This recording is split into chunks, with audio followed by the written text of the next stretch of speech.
Hello friends, welcome to my YouTube channel Abhyast Academy. जैसा कि आप सभी को पता है, राज्य सरकार द्वारा आरक्षण विधेयक विधानसभा में पारित हो चुका है। राज्यपाल के हस्ताक्षर होते ही यह राजपत्र प्रकाशित किया जाएगा। उसके पश्चात यह कानून का रूप ले लेगा। सीजीपीएससी का नोटिफिकेशन आने के बाद यह तय है कि सब इंस्पेक्टर और अन्य भर्ती परीक्षाओं का नोटिफिकेशन और परीक्षा संबंधी अपडेट्स जल्द ही यानी कि दिसंबर या जनवरी महीने में आपको निश्चित रूप से देखने को मिलेगी। एसआई की तैयारी कर रहे युवाओं से मेरा यही कहना है, आप अपनी प्रिपरेशन कंटिन्यू रखें और स्ट्रांग रखें, जिससे अचानक कभी भी परीक्षा अपडेट आने पर आपको घबराहट का सामना न करना पड़े। कई अभ्यर्थी डिमोटिवेट होकर अपनी तैयारी को लगभग बंद कर दिए हैं। ऐसे लोगों को अपनी तैयारी पुनः प्रारंभ करने की आवश्यकता है, क्योंकि अभी का एक एक पल आपकी परीक्षा के दृष्टिकोण से काफ़ी महत्वपूर्ण है। आपकी परीक्षा की सही रणनीति व तेजी से तैयारी के उद्देश्य के साथ हम इस वीडियो के माध्यम से आपके एसआई के सिलेबस के नक्सल समस्या वाले भाग से 50 महत्वपूर्ण प्रश्नोत्तर विद एक्स्ट्रा फैक्ट और डिटेल के साथ लाए हैं। इस वीडियो के बाद इसका दूसरा पार्ट जल्द ही लाया जाएगा। इन दोनों वीडियो में से निश्चित रूप से 2 से 3 प्रश्न यानी कि 6 से 9 अंकों का प्रश्न आने की प्रबल संभावना है। ये सभी प्रश्नोत्तर बिल्कुल सटीक एवं नए पहलुओं पर आधारित प्रश्नोत्तर हैं। अच्छे परिणाम के लिए इन वीडियो का 2 से 3 बार रिवीजन जरूर कर लें। आइए फिर वीडियो शुरू करते हैं। प्रश्न पहला देखिएगा, नक्सल प्रभावित क्षेत्रों में बारूदी सुरंग की घटना से बचने के लिए किस साधन का उपयोग करने की सहमति प्रदान की गई थी? ऑप्शन ए है घुड़सवारी, option B helicopter, option C A और बी दोनों, और ऑप्शन डी है इनमें से कोई नहीं। इसका सही उत्तर आएगा ऑप्शन ए घुड़सवारी। अगला प्रश्न है, बस्तर के सहायक आरक्षकों का किस नाम से नवीन कैडर का गठन किया गया है? Option A Bastar battalion, option B Bastar जाबाज, option C district strike force, और ऑप्शन डी है इनमें से कोई नहीं। इसका सही उत्तर आएगा option C district strike force. ध्यान देंगे, बस्तर संभाग के 7 जिलों में नक्सलियों से लोहा लेने के उद्देश्य के लिए डीआरजी के बाद डीएसएफ नाम याद रखेंगे। डीएसएफ इसका फुल फॉर्म है डिस्ट्रिक्ट स्ट्राइक फोर्स। इसका गठन किया गया है। छत्तीसगढ़ के सहायक आरक्षकों के पद को समाप्त कर उसके जगह पर नया नाम डीएसएफ दिया गया है। कुल पदों की बात करें तो आंकड़ा आप याद रखेंगे 3736। ये आंकड़ा आप निश्चित रूप से याद रखिएगा। इतने पदों की स्वीकृति हुई है, जिसमें से सहायक आरक्षक के 3096 पद को समाप्त कर डीएसएफ बनाया गया है। इसके साथ साथ 3136 आरक्षक, 460 प्रधान आरक्षक, 80 सवुनी, 40 उप निरीक्षक और 20 निरीक्षक के साथ इस नवीन पद का सृजन किया गया है। प्रश्न तीसरा है, नक्सलियों को सरेंडर कराने के उद्देश्य से दंतेवाड़ा में चलाया गया अभियान लोन वर्राटू का स्लोगन क्या था? इसका सही उत्तर आएगा ऑप्शन बी सरेंडर करो मिलेगा मनचाहा रोजगार। अगला प्रश्न देखते हैं। प्रश्न चौथा है, लोन वर्राटू अभियान के तहत एक गांव के कितने नक्सलियों के सरेंडर करने पर प्रशासन द्वारा कृषि उपकरण व ट्रैक्टर उपलब्ध कराने की योजना है? इसका सही उत्तर है ऑप्शन सी 10 से ज़्यादा। आइए अब जानते हैं लोन वर्राटू क्या है। ध्यान सुनेंगे, लोन वर्राटू का मतलब होता है घर वापसी या घर वापस आइए। इसको दंतेवाड़ा जिला में आप याद रखिएगा, ये प्रश्न बन सकता है। दंतेवाड़ा जिला में 2020-21 में प्रारंभ किया गया था। इसका मुख्य उद्देश्य था नक्सलियों को सरेंडर यानी कि आत्मसमर्पण हेतु प्रोत्साहित करना और आत्मसमर्पित नक्सलियों को समाज की मुख्य धारा से जोड़कर रोजगार उपलब्ध कराना। इसके लिए क्या प्रयास किए गए? अंदरूनी गांवों एवं जंगलों में बैनर लगाकर वो पोस्टर लगाकर सरेंडर के लिए अपील किया गया और आत्मसमर्पण के फायदे और नक्सलियों के लीडरों का शोषण, इसके बारे में बताया जा रहा है। अगला प्रश्न है, छत्तीसगढ़ के ताड़मेटला चिंतलनार नक्सली मुठभेड़ की जांच कमेटी के अध्यक्ष थे। इसका उत्तर है ऑप्शन डी न्यायाधीश टीपी शर्मा। ध्यान देंगे, ताड़मेटला चिंतलनार ये सुकमा जिले में है। आप जिले का नाम याद रखेंगे, प्रश्न बन सकता है। सुकमा जिले में है। और घटना की बात करें तो मार्च 2011, इस डेट को आप याद रखेंगे। ये मार्च 2011 की घटना है। इसके साथ साथ मोरपल्ली और तिम्मापुरम इन स्थानों का नाम भी याद रखेंगे। इस घटना का मुख्य संदर्भ यानी कि विषय है आदिवासियों के 250 घरों को जलाने की घटना। इसी विषय पर जांच हुआ और विधानसभा में इसका रिपोर्ट 16 मार्च 2022, इस डेट को आप याद रखेंगे। 16 मार्च 2022 को इसका रिपोर्ट विधानसभा में प्रस्तुत हुआ। अगला प्रश्न है, 2019 में नक्सल प्रभावित इलाकों में चलता फिरता थाना एसपी सलभ सिन्हा के निर्देशन में चलाया गया था। इस चलते फिरते थाने का नाम रखा गया था। इसका उत्तर आएगा ऑप्शन ए अंजोर रथ। अभी हाल ही में वर्तमान की बात करें तो छत्तीसगढ़ के गृह मंत्री ताम्रध्वज साहू द्वारा 1 सितंबर 2022, इस डेट को आप याद रखेंगे।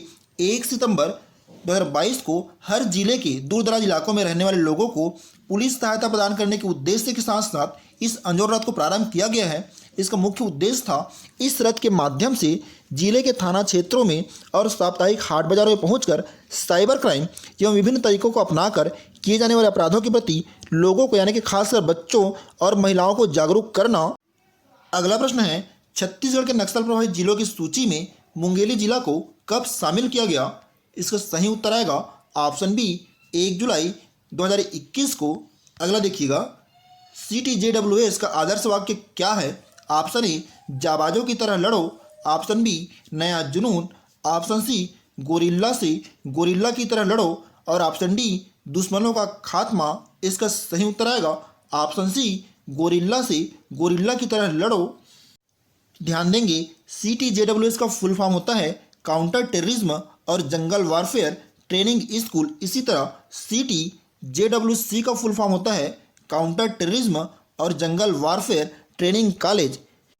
ध्यान देंगे, 1 अप्रैल 2005 को नक्सलवाद से प्रभावी तरीके से निपटने के लिए छत्तीसगढ़ के जवानों को ट्रेनिंग देने के उद्देश्य से कांकेर में इसकी स्थापना किया गया था।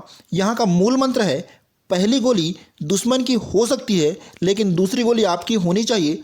इसके साथ साथ गोरिल्ला से गोरिल्ला की तरह लड़ो का मतलब है नक्सली हमले का कोई तय स्थान नहीं होता है, वे गोरिल्ला तकनीक का इस्तेमाल करते हैं। ऐसे में जवानों को जल्द से जल्द स्थिति से निपटने के लिए शारीरिक और मानसिक रूप से तैयार होने की आवश्यकता है। इसीलिए यहाँ का मूल वाक्य रखा गया है, आदर्श वाक्य, गोरिल्ला से गोरिल्ला की तरह लड़ो। अगला प्रश्न है, बदले में एड का अभियान किस जिले में चलाया गया? इसका सही उत्तर आएगा ऑप्शन डी दंतेवाड़ा में। अगला देखिएगा, वर्तमान में छत्तीसगढ़ में नक्सल हिंसा में शहीद के परिजनों को अनुग्रह यानी कि एग्रेसिया राशि प्रदान की जाती है। इसका सही उत्तर आएगा ऑप्शन ए 20 लाख रुपये। अगला देखिएगा, नक्सलियों के खिलाफ अभियान ऑपरेशन प्रहार, ध्यान देंगे ऑपरेशन प्रहार में शामिल नहीं थे। Option A STF, option B DRG, option C CRPF के कोबरा बटालियन और ऑप्शन डी BSF। इसका सही उत्तर आएगा ऑप्शन डी BSF, बाकी ये तीनों शामिल थे। अगला महत्वपूर्ण प्रश्न है, 25 मई को कौन सी नक्सली घटना घटित हुई थी? Option A Tarrem, option B Jhiram Ghati, option सी ताड़मेटला और ऑप्शन डी है मदनवाड़ा। इसका सही उत्तर आएगा ऑप्शन बी झीरम घाटी। ध्यान देंगे, ये जो झीरम घाटी है वो सुकमा जिले में है। और जिला का नाम पूछे तो जिला का नाम आप लिखेंगे सुकमा जिले। घटना का सही तारीख है 25 मई 2013। इस डेट को आप रट लीजिए। 25 मई 2013 को झीरम घाटी में जो सुकमा में स्थित है झीरम घाटी कांड हुआ था। 25 मई 2013 को झीरम घाटी यानी कि सुकमा जिले में कांग्रेस की परिवर्तन यात्रा निकली थी। उसी दौरान 200 से अधिक नक्सलियों ने, आप आंकड़ा याद रखेंगे, 200 से अधिक नक्सलियों ने इन सभी कांग्रेस नेताओं को घेर कर इन पर हमला किए, जिसमें से प्रदेश के कांग्रेस अध्यक्ष नंद कुमार पटेल, बस्तर टाइगर महेंद्र कर्मा, पूर्व केंद्रीय मंत्री विद्याचरण शुक्ल और बस्तर कांग्रेस प्रभारी उदय मुदलियार, दिनेश पटेल सहित और पुलिस के जवानों सहित कुल 32 लोग मारे गए थे। इन्हीं के याद में 25 मई को याद रखेंगे, 25 मई को झीरम श्रद्धांजलि दिवस मनाया जाता है। और 25 मई 2022 यानी कि इसी वर्ष बस्तर के चित्रकूट में झीरम शहीद स्मारक का लोकार्पण किया गया है। इन शहीद नेताओं के नाम से छत्तीसगढ़ में खेल पुरस्कार प्रदान किए जाने की घोषणा किया गया है। इसको आप याद रखेंगे। अगला प्रश्न है, 2018-19 में किसे सर्वश्रेष्ठ एंटी नक्सल ऑपरेशन के साथ साथ सर्वश्रेष्ठ स्वच्छ बटालियन घोषित किया गया था? इसका उत्तर है ऑप्शन डी ITBP की 38वीं बटालियन खरोरा को। अगला देखिएगा, प्रश्न है, ऑपरेशन प्रहार का संबंध मुख्यतः किस जिले से है? इस प्रश्न के उत्तर में कन्फ्यूजन है क्योंकि ऑपरेशन प्रहार बस्तर जिला में, इसके साथ साथ सुकमा और नारायणपुर, इन तीनों जिलों में संचालन हुआ था। ये प्रश्न नहीं पूछा जाएगा। अगर पूछेगा तो इसका डेट पूछेगा। इसका डेट आपको याद रखना है 3 जून, डेट को याद रखेंगे 3 जून 2017 को यह प्रारंभ हुआ था। अगला प्रश्न है, बड़े गुजरा में सरेंडर करने वाले नक्सलियों द्वारा ट्रैक्टर की मांग करने पर प्रशासन की ओर से कौन सी संस्था का गठन कर ट्रैक्टर उपलब्ध कराया गया था? इसका उत्तर आएगा ऑप्शन ए स्व सहायता समूह। इस स्व सहायता समूह का नाम था जय लइयोर जय कम्माई। अगला प्रश्न है, मदनवाड़ा नक्सल हमले न्यायिक जांच आयोग से संबंधित है। इसका उत्तर है ऑप्शन सी न्यायमूर्ति श्री शंभुनाथ श्रीवास्तव। मदनवाड़ा नक्सली हमले की बात करें तो इस घटना में तत्कालीन एसपी विनोद चौबे सहित 29 पुलिसकर्मी शहीद हुए थे। मदनवाड़ा जो पहले राजनांदगांव में स्थित था, अब नए जिले मोहला मानपुर अंबागढ़ चौकी में स्थित है। घटना दिनांक की बात करें तो 12 जुलाई, इस डेट को आप याद रखेंगे, 12 जुलाई 2009 को यह घटना हुआ था। प्रश्न बन सकता है। इस समिति के अध्यक्ष थे न्यायमूर्ति शंभुनाथ श्रीवास्तव जी, जिन्होंने विधानसभा में 16 मार्च, इस डेट को भी याद रखेंगे, 16 मार्च 2022 को रिपोर्ट प्रस्तुत किए हैं। अगला प्रश्न है, एड़ासमेटा, बासागुड़ा और साकड़ेगुड़ा घटना जांच आयोग की अध्यक्षता की।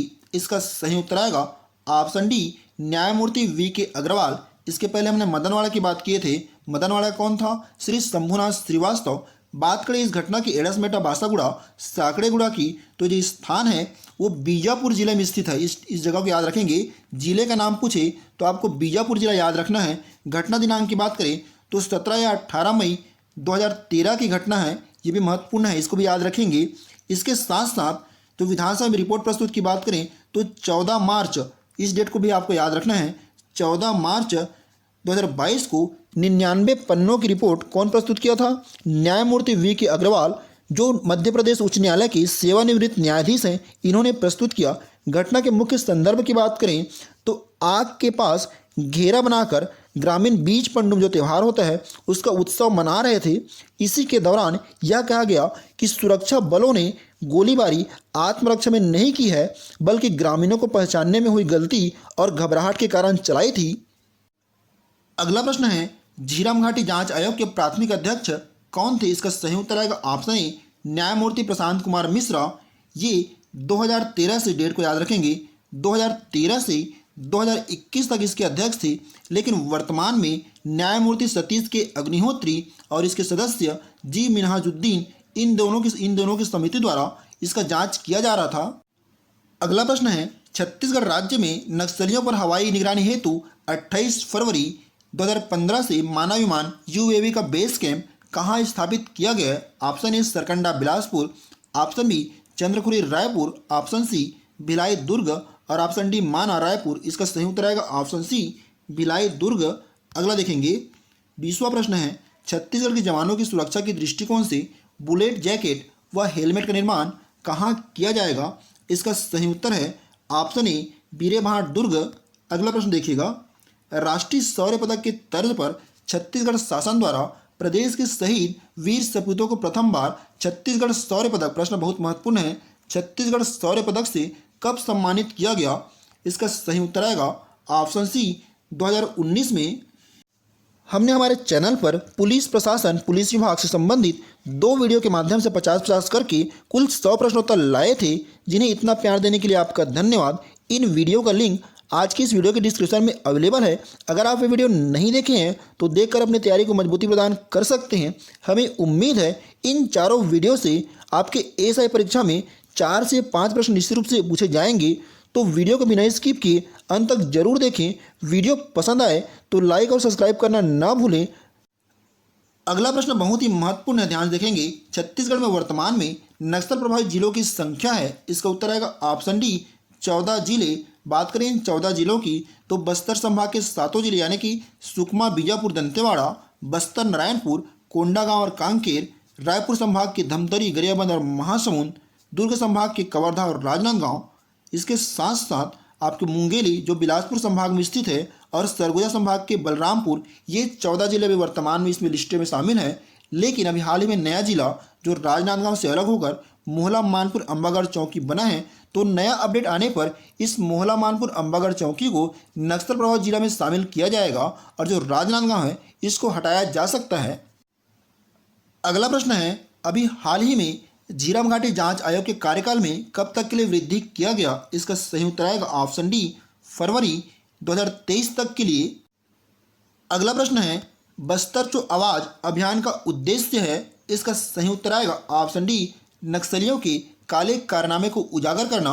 अगला देखेंगे, छत्तीसगढ़ सरकार द्वारा झीरम घाटी में मारे गए शहीद नेताओं के नाम से किस क्षेत्र में पुरस्कार दिए जाने की घोषणा किया गया है? इसका सही उत्तर आएगा ऑप्शन ए, खेल के क्षेत्र में। अगला देखेंगे, नक्सली हमले में यदि कोई व्यक्ति स्थायी रूप से असमर्थ हो जाता है तो उसे कितनी अनुदान राशि प्रदान की जाएगी? इसका सही उत्तर आएगा ऑप्शन सी, 50,000।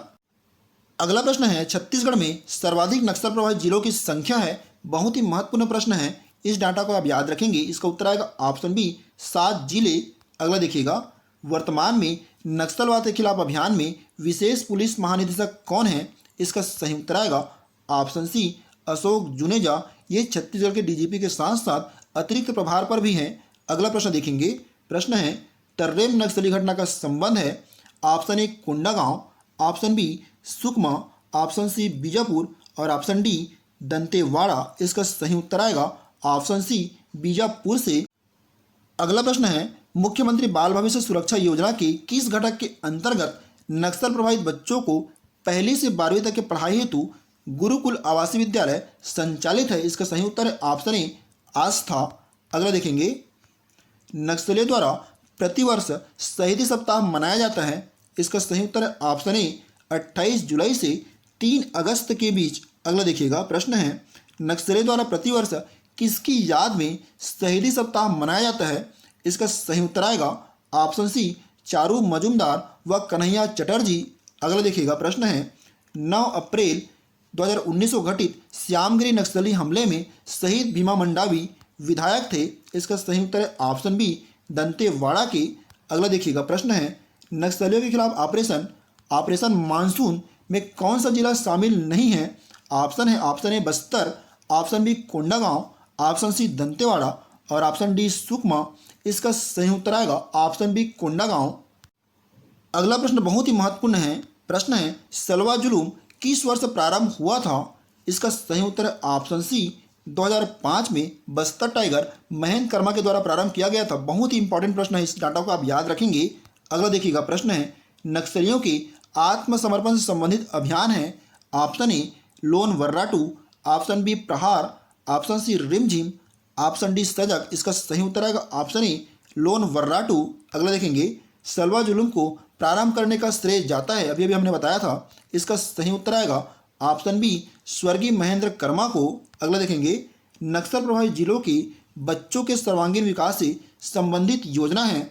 इसका सही उत्तर आएगा ऑप्शन सी मुख्यमंत्री बाल भविष्य सुरक्षा योजना। अगला देखिएगा, नक्सलियों के खात्मा के उद्देश्य से ऑपरेशन ग्रीन हंट, ध्यान देंगे, ऑपरेशन ग्रीन हंट किस वर्ष प्रारंभ किया गया था? इसका सही उत्तर है ऑप्शन डी नवंबर 2009। इस डाटा को आप याद रख लेंगे, प्रश्न आने की पूरी संभावना है। अगर आपको वीडियो पसंद आ रहा हो तो वीडियो को लाइक और सब्सक्राइब करना बिल्कुल ना भूलें, जिससे हमारे अन्य वीडियो का अपडेट आपको सबसे पहले मिल सके। इस वीडियो का PDF, इसके साथ साथ नोट्स, अपडेट्स और करंट अफेयर के लिए आप हमारे टेलीग्राम चैनल और व्हाट्सएप ग्रुप से जुड़ सकते हैं, जिसका लिंक इस वीडियो के डिस्क्रिप्शन में अवेलेबल है। इस वीडियो में हमारे द्वारा बताया गया प्रत्येक प्रश्न आपकी परीक्षा के दृष्टिकोण से काफ़ी महत्वपूर्ण है। हर एक प्रश्न इंपॉर्टेंट है, परीक्षा में आने की पूरी संभावना है, तो आप प्रत्येक प्रश्न को बिल्कुल ध्यान समझिए और नोट्स बनाते चलिएगा। प्रश्न अगला देखते हैं, छत्तीसगढ़ में नक्सल प्रभावित व्यक्ति और आत्मसमर्पित नक्सलियों के पुनर्वास के लिए योजना किस वर्ष से चलाया जा रहा है? इसका उत्तर आएगा ऑप्शन ए वर्ष 2004 से। अगला देखते हैं, नक्सल गतिविधियों के लिए उपयोग किए जाने वाले रेड कॉरिडोर में कौन सा एक राज्य शामिल नहीं है? इसका उत्तर आएगा ऑप्शन डी महाराष्ट्र। बाकी उड़ीसा, छत्तीसगढ़, आंध्र प्रदेश इसमें शामिल हैं। अगला देखते हैं, हाल ही में केंद्र सरकार द्वारा छत्तीसगढ़ के किस एक जिले को अति नक्सल प्रभावित जिलों की सूची से बाहर किया गया है? इसका उत्तर आएगा ऑप्शन ए कोंडागांव को। अगला देखेंगे, ताड़मेटला नक्सली हमला कब घटित हुआ था? बहुत ही महत्वपूर्ण है, इसका उत्तर आएगा ऑप्शन सी 6 अप्रैल 2010 को। इस डाटा को आप याद रख लेंगे। अगला देखते हैं, भारत में पहली बार नक्सलवाद का जन्म कब हुआ? इसका उत्तर है ऑप्शन बी 1967 में। अगला प्रश्न है, पूना नारकोम अभियान प्रारंभ हुआ था? इसका सही उत्तर है ऑप्शन डी 9 अगस्त 2021 को विश्व आदिवासी दिवस के अवसर पर यह प्रारंभ हुआ था। बात करें पूना नारकोम अभियान की तो ये सुकमा जिला का नाम याद रखेंगे, सुकमा जिले में प्रारंभ हुआ था। अगर पूछे तो आपको नाम याद रखना है। सुकमा जिले के पुलिस द्वारा यह अभियान प्रारंभ किया गया था। इसका मुख्य उद्देश्य था नक्सलियों को रोजगार देना। जो पूना नारकोम शब्द है वो गोंडी बोली का शब्द है, इसका अर्थ होता है नई सुबह। अगला प्रश्न है, नक्सलियों द्वारा AK-47 राइफल के साथ आत्मसमर्पण करने पर शासन द्वारा राशि प्रदान की जाएगी? इसका उत्तर आएगा ऑप्शन ए 2 लाख रुपये की राशि। अगला देखते हैं, नक्सलियों द्वारा सरेंडर उपरांत पुनर्वास हेतु किसके समक्ष आवेदन प्रस्तुत किया जाएगा? इसका उत्तर आएगा ऑप्शन ए एसपी यानी कि संबंधित जिले के पुलिस अधीक्षक के समक्ष आवेदन प्रस्तुत किए जाएंगे। अगला प्रश्न है, गृह विभाग भारत सरकार द्वारा राज्यवार LWE की सूची कब जारी की गई थी? इसका सही उत्तर आएगा ऑप्शन सी 5 फरवरी 2019 को। अगला देखते हैं, नक्सलियों द्वारा आत्मसमर्पण उपरांत पुनर्वास की जिला स्तरीय समीक्षा समिति के अध्यक्ष होते हैं। इसका उत्तर आएगा ऑप्शन डी जिला कलेक्टर। अगला प्रश्न है, हाल ही में जारी केंद्रीय गृह मंत्रालय रिपोर्ट 2021 के अनुसार 2021 में नक्सली घटना से सर्वाधिक मौतें किस राज्य में हुई है? Option A Odisha, option B Jharkhand, option C Chhattisgarh और ऑप्शन डी तेलंगाना। इसका सही उत्तर आएगा ऑप्शन सी छत्तीसगढ़। दोस्तों, हमारे इस चैनल के माध्यम से आपके एसआई की तैयारी के उद्देश्य से ऐसे ही महत्वपूर्ण वीडियो लाए जाएंगे। इस वीडियो का सेकंड पार्ट जल्दी अपलोड किया जाएगा। आज की इस वीडियो में आपका अंत तक बने रहने के लिए धन्यवाद। जय हिंद दोस्तों।